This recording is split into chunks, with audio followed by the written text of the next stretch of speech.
love. Nekandabe soko tekeko kamera tulabe how beautiful you are.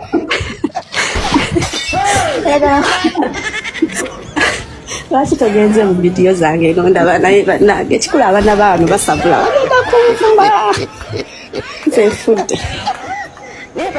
But it's okay, I can do it.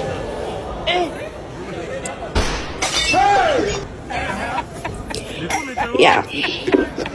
Wow. That's amazing. Yeah. So kati ye gwaina company ze kati oli Dubai. Yeah, right now in Dubai. Kati ekyo kyotadde ku mutwe kyo bakiyita batya? Ndi waka omutobere wakobera fuleke ebiro ino zibikako. Okitegeera? Like wagambye you are 28. Yeah, I'm 28 years. Kati oli waka oli Dubai. Yeah, I'm in Dubai.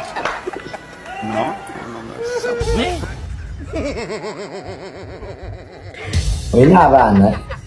Anira sina bazaalako.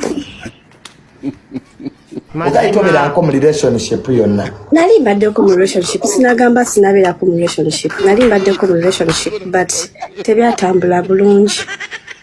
Kitegeera so nekugamba nti relationships zembaddemu basajja badde banneekwanira kati this time around njagala nze mba neekwanira omusajja wenkukoowa I just say bye bye. Yeah.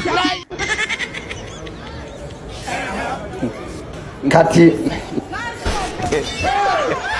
soko okomewo nno mu video. Ekikulu nti abaana Junior bagenda kunsabula era nze nfudde kati eriyo n'abarekoodi. Kwanaze madamu wazze kwanaze, don't be shy, be confident. Know what you want, know what you want. You say you love me. Yeah, I do. Kati olwo toyinaayo baana? Sirinayo baana ekyonga okiremeddeko mukwano sikulimba sirina. Wagambye oli 28 years olina emyaka by'omwana. I'm 28 years nagiweza 8 October. Kati awobeera that's your home in Dubai. Nedda wano siwembe like siwe wange just nzija wa anti wange ali Dubai. So beautiful. Thank you so much. Positive energy. Bana abana mjoo negative energy. So ina abana abaina abategeera waneno Juni. Kati ate enkovu gy'olina wano.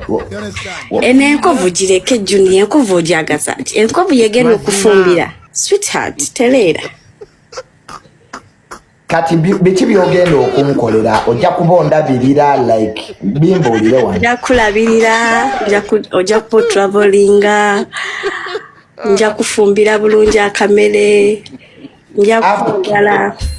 Upkeep ojja kubompa. Upkeep nja mukuwa. It's okay, I don't care.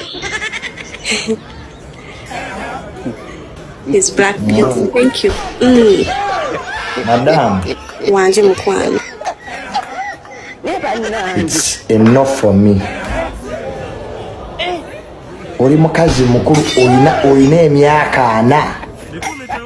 Oza mu 28.